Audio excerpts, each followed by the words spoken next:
Panorama Sardo, in collaborazione con Cofimer, il primo consorzio di garanzia collettiva Fidi a sostegno del terziario, in Sardegna. Con Remosa, l'energia green del futuro è di casa. Su Entu, vini nuovi da terre antiche. Fratelli Cellino, la qualità è emozione. CNA, l'associazione degli artigiani e delle imprese italiane. Grafiche Ghiani, l'esperienza di una vita, l'innovazione più avanzata. SE Trand, settore ecologia, dal 1979 al servizio dell'ambiente in Sardegna.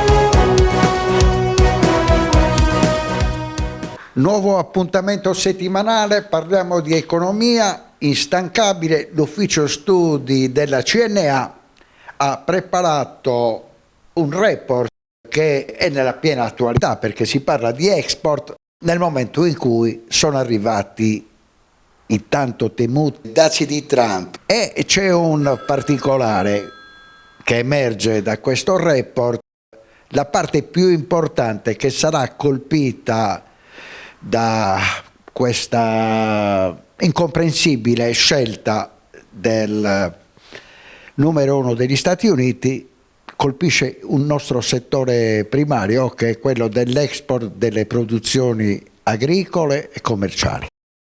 Sì, nel report dimostriamo proprio come l'elemento di criticità, peraltro quasi esclusiva rispetto all'esposizione dei nostri prodotti, riguarda appunto il mercato nordamericano e in particolare tutto l'agroalimentare, con punte di ancora più significativa preoccupazione che sono limitate ai prodotti del lattiero-caseari, formaggio e latte. Circa il 72% del nostro agroalimentare ha come mercato di sbocco gli Stati Uniti. Il pecorino romano con una percentuale davvero molto alta in termini di concentrazione su quel mercato, ma poi ovviamente anche altri prodotti importanti come il vino, l'olio, la pasta e i prodotti da forno. Quindi una situazione davvero complicata, e adesso ovviamente si attende una valutazione e poi anche una risposta da parte dell'Unione Europea, perché questa è una materia che deve essere, come dire, affrontata. Il soggetto regolatore di questi aspetti è l'Unione Europea, e quindi noi ci attendiamo che insieme al governo nazionale questa fase poi produca degli effetti, e tutto sommato speriamo davvero si riesca. Anche l'auspicio è quello che si possano davvero mitigare gli effetti, perché se i dazi permangono saranno davvero dolori per le nostre produzioni. Nel vostro report suggerite anche una via di uscita: investire per diversificare il rischio. Beh, adesso questo è un problema che ovviamente bisogna porsi, che dovrà porsi l'Italia rispetto all'esposizione sul mercato nordamericano, che dovremo porci noi soprattutto per quanto riguarda i prodotti dell'agroalimentare. Ovviamente nell'immediato abbiamo un problema ben diverso, perché impiantare una strategia di diversificazione è qualcosa che può essere fatto in un tempo medio-lungo. Non è facile sostituire i mercati di sbocco, occorre costruire alleanze, un sistema di relazioni e poi una rete distributiva e commerciale che consenta appunto ai nostri prodotti di poter essere allocati verso altre destinazioni.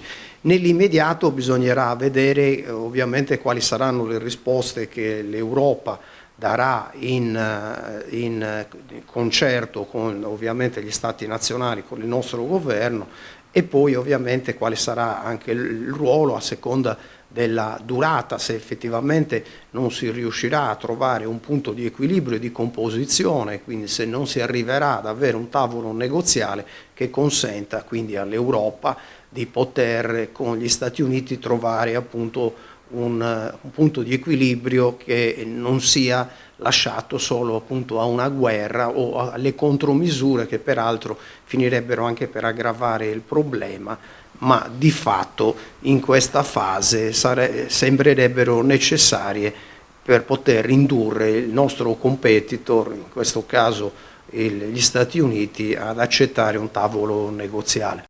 Nel dettaglio del report emerge che la crescita complessiva è stata molto modesta quando parliamo di export nel 2024, 0,8, ma per quel che riguarda invece i prodotti di cui abbiamo parlato in avvio, formaggi, vino, latte e olio, quasi del 25%.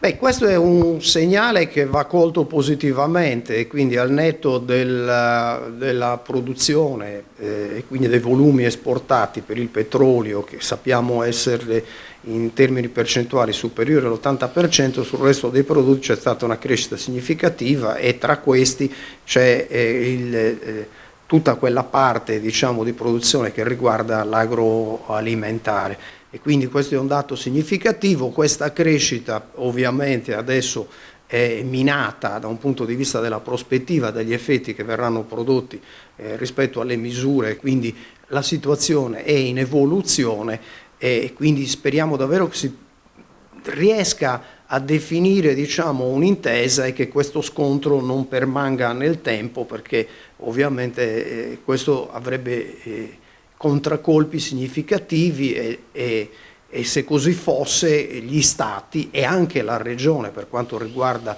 l'agroalimentare sardo, sarebbe chiamata a costruire dei paracadute, dei sistemi di protezione, delle forme di sostegno alle imprese che hanno volumi così significativi verso l'estero e che vanno aiutate, perché diversamente non ci sono le condizioni per ovviamente mantenere in piedi e quindi in termini proprio davvero di sostenibilità aziendale. Però questa è una fase che si aprirà successivamente, speriamo che ovviamente non si arrivi a conseguenze così estreme. Voltiamo pagina, parliamo di Regione, quarto mese di esercizio provvisorio. Avete avuto un incontro in commissione, che cosa si è detto in fase di audizione? Ma noi per quanto ci riguarda abbiamo ovviamente manifestato preoccupazione per i ritardi con cui la manovra finanziaria è stata presentata e inevitabilmente verrà approvata. Quindi avere 4 mesi di esercizio provvisorio per una regione che nel corso di questi anni ha utilizzato e si è trovata in condizioni analoghe, perché siamo al 5° anno di esercizio provvisorio e veniamo anche da tutta una serie di stagioni dove la Regione non è riuscita a spendere somme significative, quindi avanzi di cassa e avanzi di amministrazione miliardari. Sono tutte risorse che non vengono messe in circolo, non arrivano alle imprese, non arrivano alle famiglie, quindi fanno mancare il sostegno in una fase in cui, come abbiamo visto, la competizione a livello internazionale è sempre più agguerrita. Quindi questo elemento di preoccupazione. Abbiamo segnalato anche che questi aspetti stanno ormai diventando quasi una patologia del sistema, sono strutturali, e quindi imporrebbero alle forze politiche e al legislatore un'analisi, quindi un'analisi e anche una presa di coscienza del fatto che la macchina amministrativa regionale non è in grado e quindi manca di competenze e della qualità necessaria per poter ovviamente gestire anche i flussi da un punto di vista degli strumenti e quindi della gestione, diciamo, amministrativa, e mancano le competenze per poter assicurare una programmazione che sia ordinata e efficace e che consenta alla Regione di spendere le risorse di cui dispone. Questo è un problema davvero molto serio. Contestualmente poi abbiamo appunto rappresentato la necessità che la manovra si chiuda e venga approvata in tempi stretti e segnalato alcuni degli elementi di criticità che che riguardano il comparto dell'artigianato, presentando delle richieste che a nostro avviso sono anche compatibili e si fanno carico in termini di responsabilità della condizione complessiva del bilancio regionale, quindi della ristrettezze che ovviamente ci sono, sapendo ovviamente che la disponibilità di risorse manovrabili è molto stretta. In sintesi abbiamo posto l'accento sulle criticità che riguardano il mercato del credito e quindi chiesto l'istituzione di un fondo rotativo per il settore dell'artigianato e chiesto contestualmente l'istituzione della sezione regionale del Mediocredito centrale con una somma di 2,5 milioni a carico della Regione. La Regione potrebbe consentire e quindi accrescere in termini di controgaranzia quella che viene assicurata al Mediocredito, che passa dal 90 al 50%. Se la Regione mettesse una dotazione finanziaria di un importo così tutto sommato poco significativo, saremmo in grado di riportare la garanzia dello Stato ai parametri che abbiamo avuto nel periodo pandemico. Ovviamente tutto questo consentirebbe di poter erogare volumi di credito significativi. Dalle stime e dai calcoli che noi abbiamo fatto si potrebbero sostenere 1000 operazioni per un volume di 125 milioni di euro. E su questo particolare ritorneremo nel corso della trasmissione. Ospite Maria Grazia Dessì, presidente del Consorzio di Garanzia Fidi del terziario Cofimer, che ha sottolineato il fatto che la grande difficoltà oggi è poter avere credito al di sotto dei 100.000 euro. E questa è soprattutto per le imprese di piccola dimensione, anche perché gli elementi di restrizione dei volumi di credito riguardano soprattutto le piccole imprese. Le piccole imprese pagano tassi, noi li monitoriamo più volte nel corso dell'anno. Rispetto alle imprese medie strutturate c'è una differenza di 3-4 punti percentuali e così come abbiamo dimostrato che nel corso del parte anche finale del 2024 in Sardegna avevamo una inflazione praticamente nulla nell'ordine dello 0,47-0,80%, ma i tassi praticati alle imprese sia per la liquidità erano pari all'8,2% e i finanziamenti sugli investimenti al 6,5%, cioè una forbice che è molto alta, che ovviamente deprime gli investimenti e ha effetti significativi sulla crescita economica. Chicco Testa, già presidente dell'Enel e di Wind, oggi presidente di Assoambiente, il quale nel 1987 si batté contro il nucleare in Italia e oggi è uno dei più grandi assertori di un ritorno al nucleare. Cosa ne pensa CNA? Ma intanto noi pensiamo che sia necessario sul tema di energia un mix, quindi sono importanti le rinnovabili su cui occorre ovviamente accrescere la produzione, ma sappiamo tutti che le rinnovabili ovviamente non basteranno.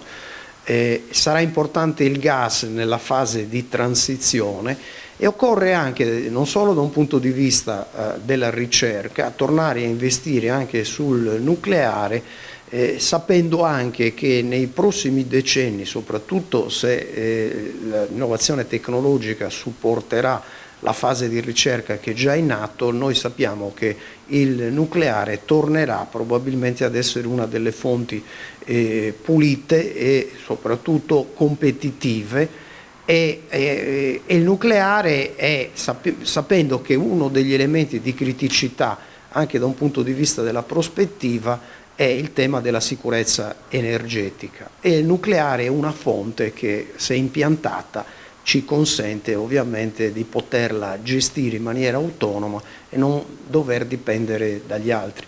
Noi oggi importiamo dalla Francia, che ai nostri confini al nucleare, l'energia elettrica e la Francia è un paese del tutto autonomo e si consente il lusso di sostenere le proprie produzioni e proprio le proprie aziende con costi che sono significativamente più bassi rispetto a quelli che sosteniamo noi. Quindi il tema del nucleare in prospettiva è un tema che è sul tappeto e che deve essere gestito annoverandolo tra le fonti che in futuro dovrebbero tornare ad essere ovviamente disponibili. Se vogliamo combinare un prezzo dell'energia competitivo al tema anche della sicurezza energetica e non dover dipendere dall'esterno. Stavo dimenticando una cosa molto importante che riguarda la...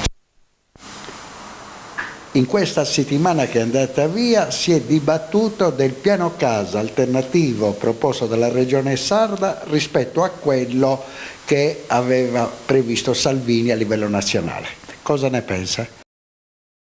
Il piano casa, noi abbiamo per quanto riguarda la materia abitativa e dell'urbanistica abbiamo potestà primaria e quindi noi pensiamo in ogni caso che la Regione faccia bene ad esercitarla e laddove ovviamente rispetto ai processi normativi che vengono adottati a livello nazionale ci siano degli spazi per poter definire una normativa funzionale alle condizioni e alle esigenze del nostro mercato, fa bene la Regione ad adattarle. Diciamo che l'impianto del disegno di legge che è in approvazione in Consiglio regionale ci pare equilibrato e accoglie positivamente anche alcune delle nostre richieste. Siamo però ancora lontani dall'avere un quadro normativo che consenta intanto in materia appunto abitativa e di riqualificazione di poter avere un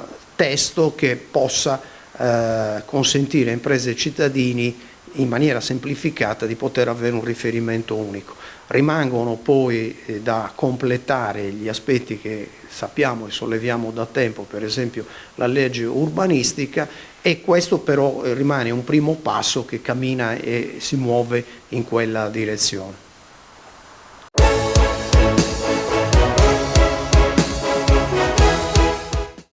Cofimer, consorzio di garanzia collettiva Fidi, dal 1977 a sostegno del terziario. Il partner migliore nella ricerca di finanziamento più adatto a voi e nella trattativa per ottenere un fido alle migliori condizioni. Cofimer, il primo consorzio di garanzia collettiva Fidi a sostegno del terziario, in Sardegna. Esiste una terra famosa per il suo grano, dove da generazioni si tramanda l'arte della macinazione, che una famiglia ha trasformato nel metodo Alma a doppia decorticazione.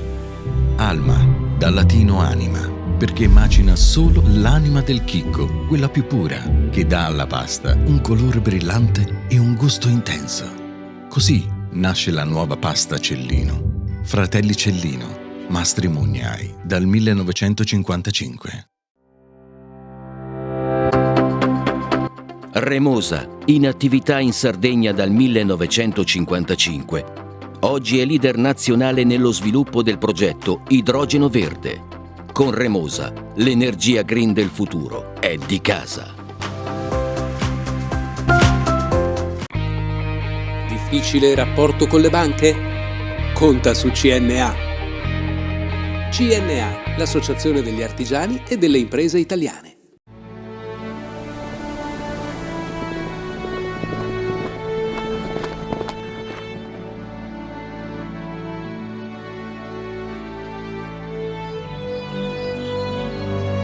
Nel cuore della Sardegna esiste un luogo dove natura e bellezza si incontrano. È qui che nascono i vini della cantina Suentu. Suentu, vini nuovi da terre antiche. Fai impresa, la fai bene, meriti credito.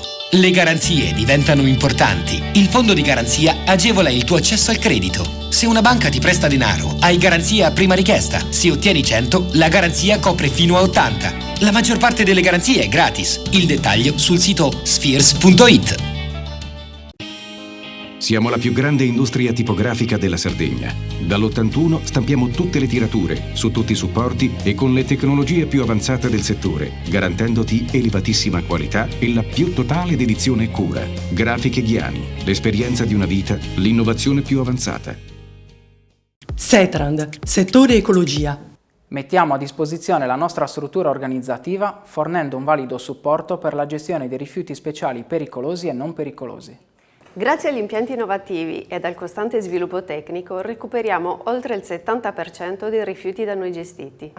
Dal 1979 al servizio dell'ambiente in Sardegna.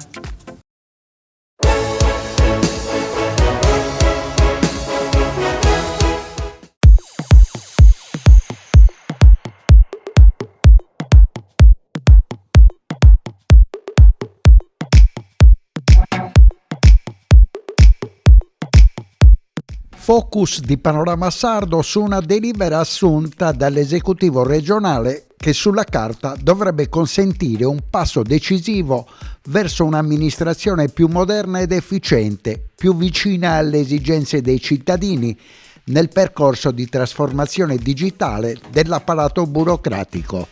Si chiama Gemello Digitale ed è finanziato con fondi comunitari per lo sviluppo regionale con un investimento di 27 milioni di euro per avviare un processo tecnologico al servizio della comunità sarda e delle imprese che operano nel territorio dell'isola. Parliamo di un sistema digitale innovativo con una piattaforma per la pianificazione dei trasporti pubblici, la gestione delle risorse idriche, la tutela dell'ambiente, la programmazione delle infrastrutture, l'assetto idrogeologico e il monitoraggio delle emergenze sanitarie. L'assessorato regionale degli affari generali ha presentato la nuova infrastruttura informatica capace di riprodurre virtualmente il territorio dell'isola sulla base di dati reali, aggiornati e integrati con l'obiettivo di risparmiare risorse economiche, ridurre i rischi, accelerare le decisioni con una maggiore affidabilità delle scelte. Un sistema che si fonda sull'interconnessione tra le varie piattaforme del sistema regionale e di fonti esterne, tra cui dati meteorologici istituzionali o provenienti da servizi terzi. Permetterà di monitorare, prevedere e simulare il comportamento di infrastrutture e processi amministrativi. Il Gemello Digitale sarà uno strumento concreto anche per i cittadini e le imprese che potranno beneficiare di una gestione più rapida delle pratiche grazie alla possibilità di analisi documentale e territoriale automatizzata e all'accelerazione dei tempi della burocrazia. Una strategia regionale per il governo dei dati elaborato dall'assessorato in collaborazione con il Servizio Innovazione e Sicurezza diretto da Marco Melis. Per governare il processo, la Giunta ha istituito una cabina di regia interassessoriale regionale e ha adottato il modello RTD diffuso, responsabile della transizione digitale, che prevede un referente per la digitalizzazione di ogni direzione generale. La governance sarà affidata al direttore generale dell'innovazione e sicurezza nel ruolo di responsabile della transizione digitale regionale. I tempi previsti per la realizzazione del prototipo del Gemello Digitale sono stati calendarizzati entro dicembre 2025 e riguarderanno il governo del territorio. Con la deliberazione di giunta della scorsa settimana abbiamo veramente iniziato un percorso importantissimo sulla transizione digitale dell'amministrazione regionale e devo dire di tutta la regione Sardegna. Nascerà una cabina di regia interassessoriale con tutti i referenti di tutti gli assessorati e ciò che il nostro obiettivo è mettere insieme i sistemi informativi per far sì che veramente ci sia un dato omogeneo, un dato interoperabile, un sistema interconnesso affinché veramente i servizi ai sardi e alla Sardegna siano dati nel miglior modo possibile, quindi un'amministrazione regionale efficace che dia risposte all'intero territorio sardo e quindi mettere insieme sistemi informativi che possono rispondere alle esigenze. Il Gemello Digitale è fondamentale in questo progetto, in questo percorso, perché appunto è tutto ciò che è reale trasformato in digitale e quindi sempre aggiornato è come dire un dato che con l'aggiornamento è importantissimo per tutta una serie di aspetti che possono essere quelli della protezione civile, ambientali, della programmazione unitaria in termini di appunto programmazione, quindi riusciremo sicuramente a mettere in piedi una programmazione più razionale, più obiettiva, monitorata e quindi in termini di efficacia un servizio all'amministrazione regionale.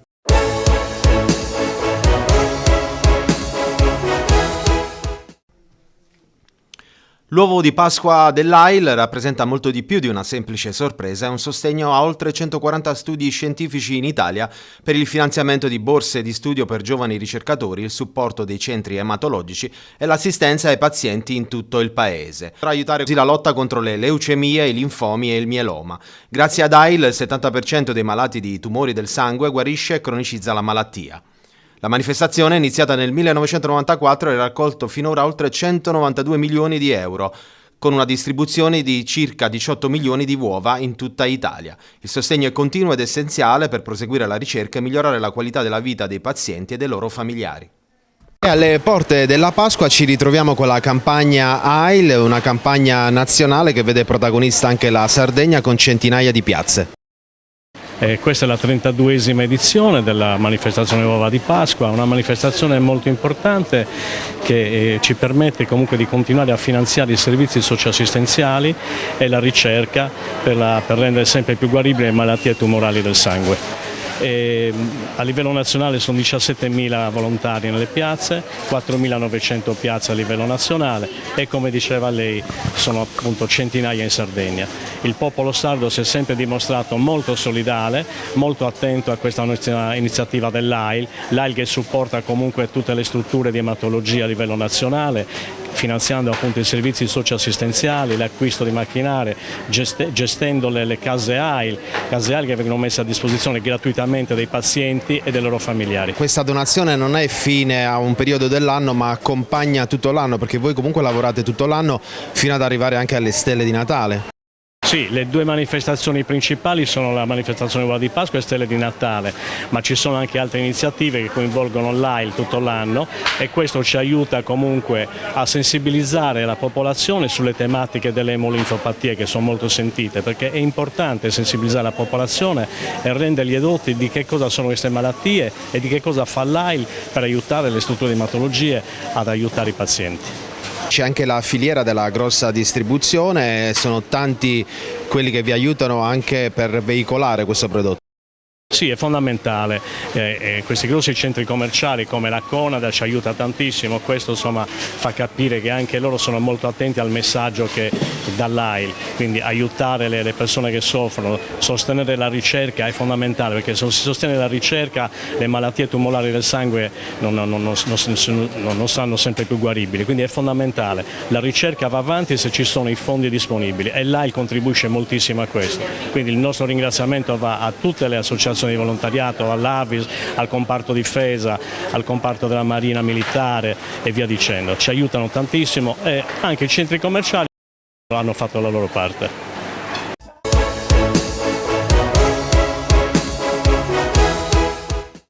Cofimer, consorzio di garanzia collettiva Fidi, dal 1977 a sostegno del terziario. Il partner migliore nella ricerca di finanziamento più adatto a voi e nella trattativa per ottenere un fido alle migliori condizioni. Cofimer, il primo consorzio di garanzia collettiva Fidi a sostegno del terziario, in Sardegna.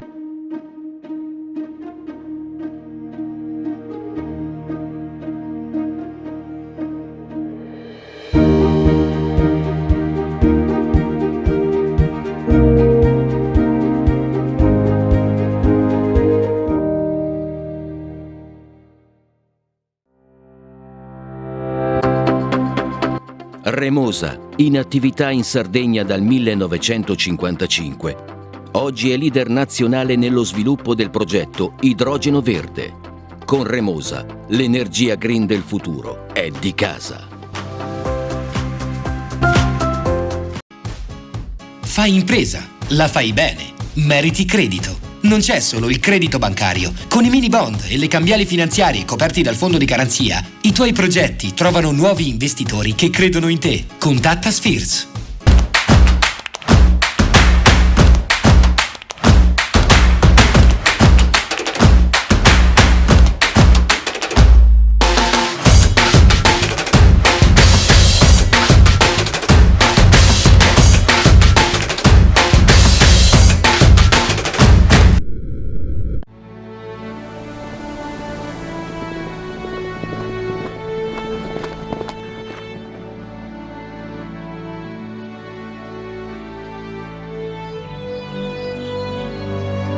Nel cuore della Sardegna esiste un luogo dove natura e bellezza si incontrano. È qui che nascono i vini della cantina Suentu. Suentu, vini nuovi da terre antiche. Meno scartoffie e più efficienza? Conta su CNA. CNA, l'associazione degli artigiani e delle imprese italiane. Setrand, settore ecologia. Siamo in grado di attivare il servizio di pronto intervento ecologico in caso di emergenza e con potenziale contaminazione delle matrici ambientali. Forti delle nostre competenze e dei nostri mezzi, realizziamo bonifiche di siti inquinati anche da amianto. Dal 1979 al servizio dell'ambiente in Sardegna.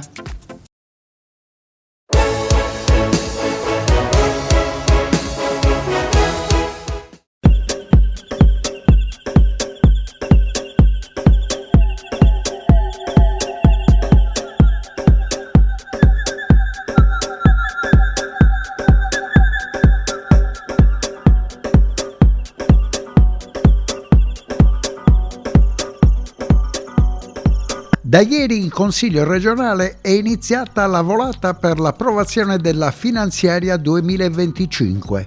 Dopo il via libera al quarto mese di esercizio provvisorio e dopo che la minoranza ha sfruttato i 10 giorni di pausa tecnica per predisporre gli emendamenti che non hanno trovato spazio nella commissione presieduta da Alessandro Solinas, si è acceso il dibattito in aula. Non accadeva da 12 anni, presidente dell'esecutivo Francesco Pigliaru, che si arrivasse ad aprile per l'effettiva disponibilità delle risorse finanziarie annuali. Ma vediamo di riepilogare l'evolversi della situazione partendo dal 29 gennaio, quando la Giunta in riunione straordinaria ha approvato un provvedimento finanziario da 10 miliardi di euro per l'anno in corso, mettendo le basi per la sua proiezione contabile al 2027. Il secondo step ha previsto il vaglio del Collegio dei Revisori dei Conti per poi essere trasmesso al Consiglio regionale per l'iter di analisi nelle diverse commissioni con la relativa audizione di tutti i soggetti interessati.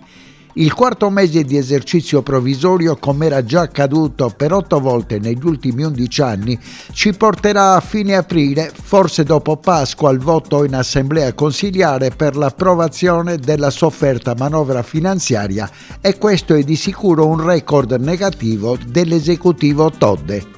Il Consiglio regionale si è così preso un altro mese di tempo, l'ultimo disponibile per approvare la manovra finanziaria, evitando il rischio di commissariamento. Nella seduta convocata la scorsa settimana, nell'ultimo giorno utile per votare la proroga, il ricorso all'esercizio provvisorio era passato con 27 voti a favore e 20 contrari. Il dibattito in commissione è stato la prova generale di quanto accadrà nel corso della settimana che precede le festività pasquali nel palazzone di Via Roma. Il centrodestra non ha perso tempo ed è partita all'offensiva già dai preliminari. Oggi è una giornata storica, ma in negativo, aveva dichiarato il capogruppo di Fratelli d'Italia Fausto Pica. Non accadeva dal 2013 che la Regione approvasse il bilancio ad aprile e questo rende l'idea del momento che stiamo vivendo. Non è mai accaduto che si perdesse così tanto tempo nel primo anno di legislatura, ha aggiunto. Avete accumulato un ritardo allarmante e doloso. Doloso perché volevate perdere tempo. Ha rincarato la dose la centrista Alice Aroni. Vi avevamo avvisato che l'incomprensibile scelta di dare priorità alla legge sullo spoil system sanitario avrebbe avuto come esito la paralisi per altri mesi delle funzionalità della Regione. La riforma non può essere attuata senza la finanziaria approvata. Il Consiglio dei Ministri ha impugnato la legge sull'assistenza territoriale perché è in contrasto con l'articolo 117 della Costituzione. E se sarà impugnata anche la riforma, avrete il record del 100% di norme sanitarie approvate e impugnate dal governo. In difesa della Giunta e della maggioranza è intervenuto in aula il vicepresidente dell'esecutivo Giuseppe Meloni, che è anche il responsabile dell'assessorato competente alla stesura di una manovra finanziaria da 10 miliardi di euro per l'anno in corso, che è la base per la sua proiezione contabile al 2027. Non siamo né rassegnati né imbarazzati. Certo non ci ha reso felici dover approvare il quarto mese di esercizio provvisorio, ha spiegato intervenendo in aula prima del voto per il via libera all'ultima possibilità di rinvio della manovra. Avevamo messo in conto qualche ritardo, poi l'ingorgo sull'attività legislativa ha portato a qualche settimana in più. Prima le aree idonee, poi la riorganizzazione sanitaria, ma l'obiettivo della prossima settimana di bilancio è arrivare per tempo. Il leader regionale dei Democratici ha poi fatto appello al senso di responsabilità del centrodestra. Sono in corso ragionamenti su alcuni grandi temi tra maggioranza e minoranza, ma fino ad oggi non sono chiusi. Questo ci ha impedito di poter evitare il quarto mese di esercizio provvisorio, ma credo ci siano le condizioni perché si possa continuare il dialogo e trovare condivisione su temi diversi e non solo sul Fondo Unico degli enti locali per poter procedere speditamente e arrivare all'approvazione della manovra. Resta il fatto che l'opposizione sarà invece agguerritissima, perché inizialmente aveva chiesto una manovra più tecnica e meno politica, soprattutto per il comparto della sanità, che poi avrebbe sensibilmente contribuito al ritardo sul varo della legge di bilancio 2025, e poi perché oggi arriva il momento della verità, non avendo toccato palla in commissione perché il parlamentino presieduto da Alessandro Solinas si è limitato ad accogliere solo gli emendamenti della Giunta e della maggioranza, rimandando quelli proposti dalla minoranza alla discussione in assemblea consiliare. Sono volati così 70 giorni dal 29 gennaio, quando la Giunta approvò la bozza di una manovra finanziaria sulla carta di complessivi 30 miliardi con proiezione 2027. Da quel giorno si sono accumulati i ritardi ed i rinvii, complice il discusso varo della riforma sanitaria, e nonostante le audizioni a tempo di record in commissione, si è arrivati a centrare il record assoluto di ritardo nel primo anno di attività di una nuova legislatura regionale.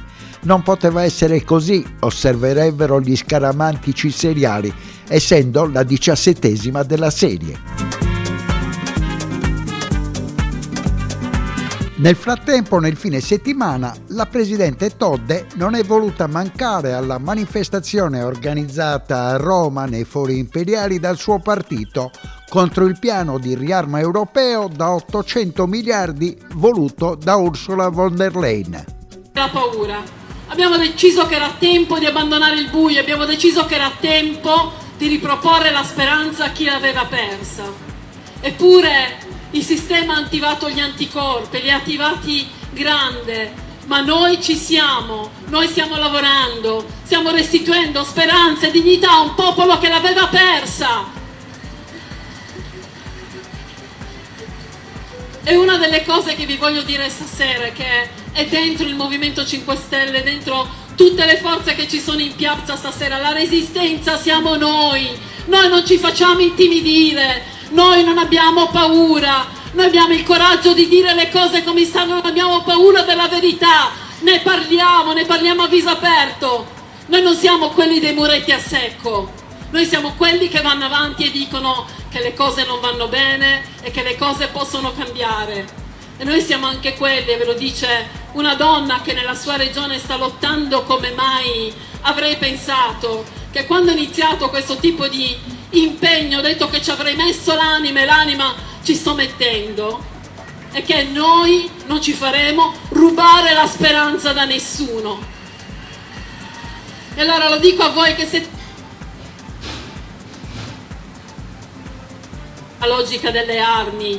Noi non ci facciamo incantare dalla logica di chi dice che bisogna combattere più forte per raggiungere una stabilità.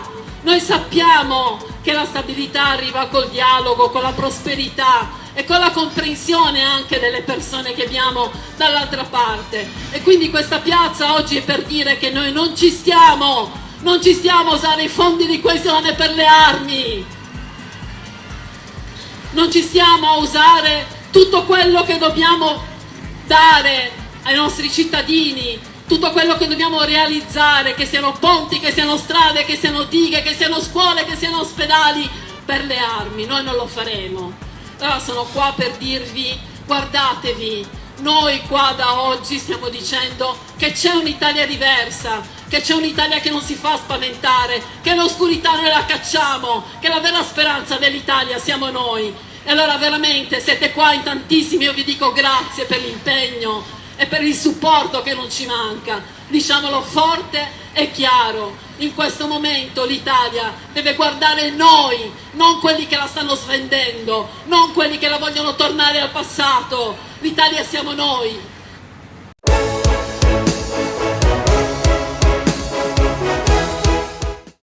Cofimer, consorzio di garanzia collettiva Fidi, dal 1977 a sostegno del terziario. Il partner migliore nella ricerca di finanziamento più adatto a voi e nella trattativa per ottenere un fido alle migliori condizioni. Cofimer, il primo consorzio di garanzia collettiva Fidi a sostegno del terziario, in Sardegna.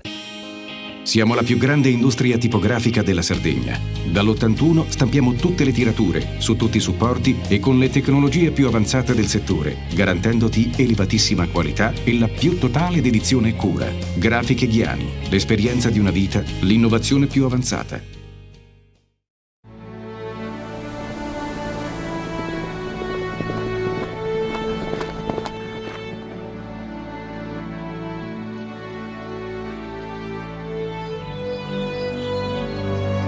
Nel cuore della Sardegna esiste un luogo dove natura e bellezza si incontrano. È qui che nascono i vini della cantina Suentu.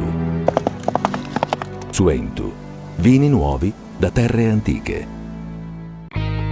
Nessuno lotta per la tua impresa? Conta su CNA. CNA, l'associazione degli artigiani e delle imprese italiane. Remosa, in attività in Sardegna dal 1955. Oggi è leader nazionale nello sviluppo del progetto Idrogeno Verde. Con Remosa, l'energia green del futuro è di casa. Fai impresa, la fai bene, meriti credito. Le garanzie diventano importanti. Il fondo di garanzia agevola il tuo accesso al credito. Se una banca ti presta denaro, hai garanzia a prima richiesta. Se ottieni 100, la garanzia copre fino a 80. La maggior parte delle garanzie è gratis. I dettagli sul sito sfirso.it. Fratelli Cellino, mettiamo la nostra qualità in buone mani. La farina per i professionisti. Nuovo mulino, nuove farine. Setrand, settore ecologia. Mettiamo a disposizione la nostra struttura organizzativa fornendo un valido supporto per la gestione dei rifiuti pericolosi e non pericolosi, in linea con la nostra certificazione EMA. Dal 1979 al servizio dell'ambiente in Sardegna.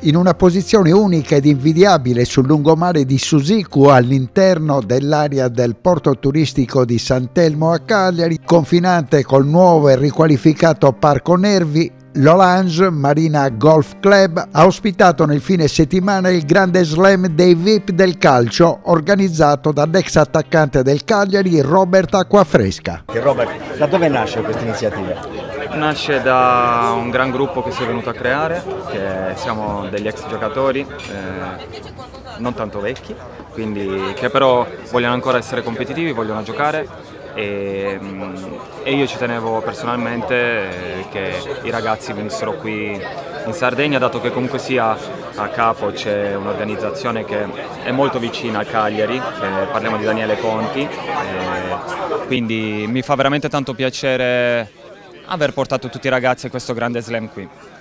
Qual è stato il contatto più difficile da Gianfranco Zola ai campioni del mondo Vincent Candelà e Luca Toni, ma Borca Valero, uno che da ragazzino ha vinto la Liga con il Real Madrid, con campioni come Sergio Ramos, Casillas, Cannavaro, Beckham, Ronaldo il fenomeno? Sì, diciamo che non è semplice, però abbiamo riscontrato tanto piacere nel venire qui, perché come ripeto si è creato un gran bel gruppo, i giocatori che hanno voglia di continuare a essere competitivi, ma soprattutto di stare insieme e di continuare a rivivere quelle cose, quelle emozioni che ti dà comunque sia ad esempio un ritiro pre-partita, quella convivialità che si creava solo quando giocavamo a calcio. Ecco. È un modo per noi per rimanere giovani. Quando si gioca si portano avanti tanti ricordi, tu qui hai ritrovato ex compagni ma anche avversari, quali sono quelli che ti hanno lasciato di più nel cuore? Ma devo essere onesto, io qui a Cagliari ho vissuto i miei momenti migliori e di avversari tosti ce ne sono stati veramente tanti, anche perché parli di Serie A, quindi livello altissimo, però voglio ricordare con tanto affetto i compagni con cui ho giocato insieme perché mi hanno aiutato a fare quello che ho fatto, quindi al primo posto metto Daniele Conti che è qui ed è un enorme piacere per me, mi ha fatto fare tanti gol, quindi lo ringrazio. E invece il capitano Gianfranco Zola? Beh, lui è ovviamente qui in Sardegna è un idolo, perché penso che sia l'esempio più grande per quanto sia difficile per un sardo riuscire a esplodere in questo modo, però che ce la si può fare, col talento, con la forza di volontà, magari non tutte quelle doti fisiche che vengono richieste, perché comunque sia Gianfranco ha fatto la differenza con la testa e con i piedi, è un onore per noi averlo qui. Gianfranco, insomma, Robert è stato un bel selezionatore, ha messo assieme un pezzo di attacco, di storia, non solo d'attacco, anche difensore di storia del Cagliari, perché so che arriva Loria, ma c'è Geda, c'è lui, insomma, c'è Daniele Conti. Belle sensazioni. No, bene, non sapevo che c'erano, averli trovati qua mi ha fatto un piacere enorme, insomma. Siamo stati a chiacchierare con Simone per 20 minuti di ora, di allora, è stato bellissimo e piacevolissimo. Tu stai prendendo parte un po' con più attenzione, diciamo, al padel, perché dopo il calcio il golf è entrato nella tua vita, nelle cose più piacevoli che riescono a farti staccare dalla frenesia del mondo. Ecco, adesso come va col padel e chi sono i più forti di questi? Ho provato a golf, niente, ho provato a tennis, niente, adesso ci provo col padel. No, è molto bello, molto facile, molto intuitivo e quindi mi è piaciuto subito. I più bravi, Ceccarelli, scusa, Luca, bravissimo. Ho giocato con lui a Londra, è un fenomeno. Sono riuscito a farlo perdere in finale, ma è assolutamente un fenomeno. Mi ha portato là. Senti, chiudiamo col campionato. Senza stare alle partite attuali, la lotta a salvezza, come vedi il tuo vecchio Cagliari? Ma stanno facendo bene, è stata importantissima l'ultima vittoria, anche in concomitanza con alcuni risultati. Con il Monza. Con il Monza, è stata un bellissimo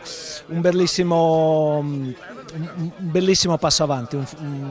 È una squadra che a me, te l'ho detto, ne abbiamo anche parlato Mario di questo, è una squadra che ha le idee chiare, sanno quello che fanno, lo fanno anche abbastanza bene. quello che hanno ottenuto finora se lo sono meritato ampiamente in campo e mi fa piacere, insomma. Chi vince lo scudetto? Ma io ho detto l'Inter, anche se mi piacerebbe che lo vincesse il Napoli. Perché è più organizzata, ha più due squadre? Guarda, io l'ho vista giocare qua a Cagliari, quando vinsero 3-0 se non sbaglio, e mi ha impressionato per la qualità, per la statura dei giocatori, ma ti dico di più, secondo me è una delle favorite anche per la Champions League. Ne sono convinto di questo. È una squadra che oltre che avere grandissima qualità in ogni parte del campo, ha una seconda squadra. Chi entra fa bene, non fa ripiangere gli assenti, è una squadra pronta su tutti i punti di vista. E in coda invece, oltre a Venezia e Monza, che paiono ormai lasciamo stare il Cagliari, Pescara, Ramanzia, tra Empoli, Lecce, Parma, chi vedi più in difficoltà?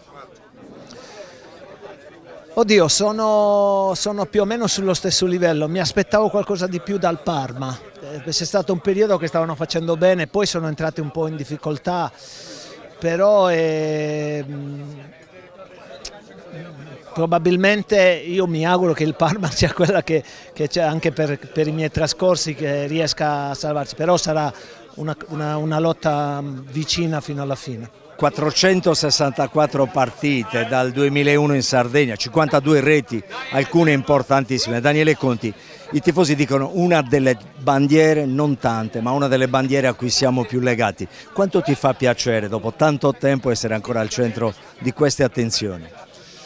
Enorme piacere, anche perché se torno un po' indietro nel tempo, veramente ho passato degli anni stupendi, perché sono partito, come dico sempre, da tante difficoltà per poi arrivare a tutto quello che hai detto te, e questo mi rimarrà sempre nel cuore, anche se adesso vivo da un'altra parte, ma il mio cuore è sempre qui in Sardegna, soprattutto per quello che poi mi hanno trasmesso proprio la gente di Cagliari, e questo non lo dimenticherò mai. Sei qui perché Robert Acquafresca ha fatto un po' l'allenatore, il selezionatore col padel, mi dicono che sei molto avanti, che tra quelli che giocano sei tra quelli insomma più tosti. Cosa devi dire? Questo non è vero, gioco, mi diverto, ma c'è chi è molto più bravo di me. Senti, questa iniziativa come la definisci, questa che ha messo in piedi Robert qui a Cagliari? No, sono sempre belle iniziative, anche perché poi ti rivedi con tanti ex colleghi, fai qualche battuta, dici qualche aneddoto di tanti ricordi, quindi è sempre bello, perché poi magari in campo te le davi pure, adesso magari ci raccontiamo delle cose che abbiamo passato, quindi è sempre bello. Il campionato, questo Cagliari di Nicola sta lottando per salvarsi, è messo molto bene, lasciamo stare le partite attuali, come lo vedi? Come la vedi la lotta a salvezza? La lotta a salvezza è sempre difficile da dire, anche se il Cagliari lo vedo comunque bene e avanti, però fino a che poi non c'è niente di definito è sempre meglio stare attenti, cercare di remare tutti dalla stessa parte per arrivare all'obiettivo, ma penso che questo lo stiano facendo.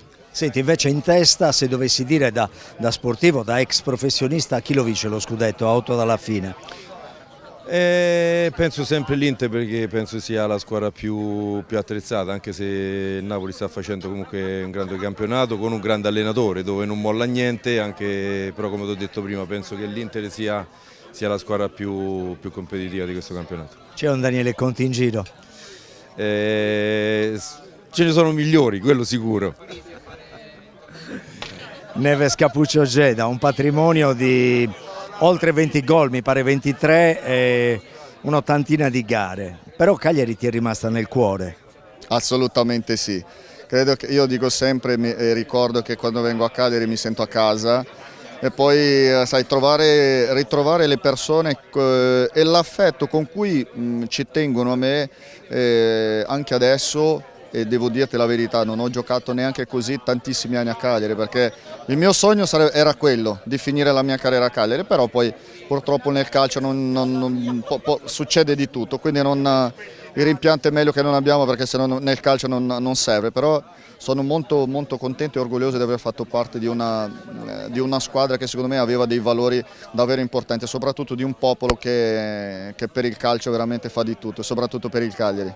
E adesso sei qui perché Robert Acquafresca, che gioca a padel, vi ha messo assieme un gruppo straordinariamente forte, cioè levando 15 anni di carta d'identità a ciascuno di voi fate una squadra che arriva tra le prime 4, però perché il padel?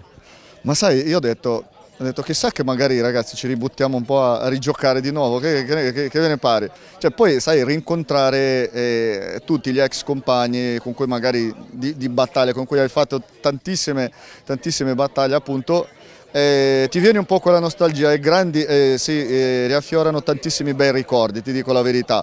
Poi chiaramente sai cosa il padel, perché in questo momento oltre che un po' le cose quando poi vanno di moda diventano moda, poi diventano anche cose anche serie, che in questo momento è diventata una cosa del momento, una cosa che sta andando tantissimo e soprattutto è una cosa che diverte secondo me, ed è per quello credo che c'è questa passione anche per il padel, ed è bello perché comunque secondo il mio punto di vista anche vale tanto risaltare che è uno sport secondo me sano, e questa è una cosa importante. Stiamo sulla Serie A. 1, chi vince lo scudetto? Penso l'Inter, per l'organico che ha, per l'organizzazione, per tutto quello che c'è intorno e per come i giocatori interpretano, i giocatori dell'Inter interpretano le partite. In coda. Poniamo che Monza soprattutto e Venezia siano spacciate, teniamo fuori per scaramanzia il Cagliari e anche perché ha i punti e le qualità per levarsene abbastanza in fretta, tra Parma, Lecce, Empoli, chi vedi più in difficoltà?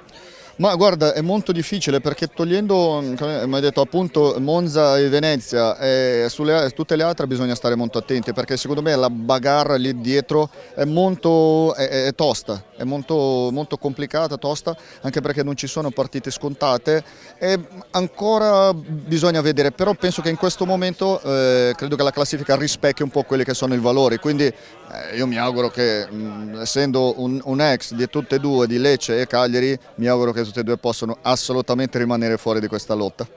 Quanto ha dovuto faticare Robert Acquafresca per averti qui a Cagliari? Poco, perché è un grande amico con cui abbiamo iniziato a condividere questo sport.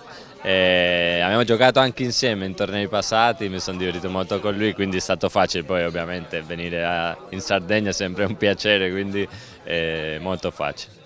Senti Borca, io vedevo un pochino il tuo score e da spavento, da bambino tu hai vinto una Liga con Casiglia, Sergio Ramos, Ronaldo il fenomeno, Beckham, c'erano anche Cassano e Cannavaro tra gli italiani, insomma tanti giocatori forti. Se tu vai indietro nel tempo cosa ti viene in mente? No, ricordi bellissimi, poter fare l'esordio in una squadra del genere come il Real Madrid con tutti quei fenomeni intorno, già solo arrivare allo spogliatoio era un privilegio, no? Me la sono goduta finché è durata e poi mi sono fatto la pelle in altri posti dove mi sono divertito tantissimo e sono contento di aver avuto la carriera che poi sono riuscito a avere.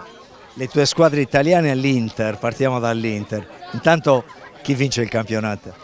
Sicuramente è sempre detto che l'Inter è la squadra da battere per quello che ha fatto l'anno scorso, perché ha mantenuto praticamente la squadra e l'ha rinforzata, quindi loro sono la squadra migliore a livello di rosa, però ovviamente il Napoli è molto pericolosa perché senza giocare coppe con il mister Conte al comando sempre una squadra che ti fa faticare. Sarà difficile fino alla fine del campionato perché ora tutti si giocano tanto e quindi le partite diventano sempre più complicate, però credo che comunque l'Inter abbia qualche chance in più. Sta facendo molto bene anche la tua ex Fiorentina di Palladino. È un percorso di crescita importante, come li valuti? No, grandissimo percorso quest'anno, è vero che un po' con alti e bassi durante la stagione, però avevano fatto un filotto di 8 vittorie consecutive che le hanno dato tanta fiducia alla squadra e ora sono tornati di nuovo a un grandissimo livello, hanno battuto squadre importanti di questo campionato e mi auguro che possano finire con questo livello qua. Non sarà semplice perché tutti quelli su stanno lottando forte per i posti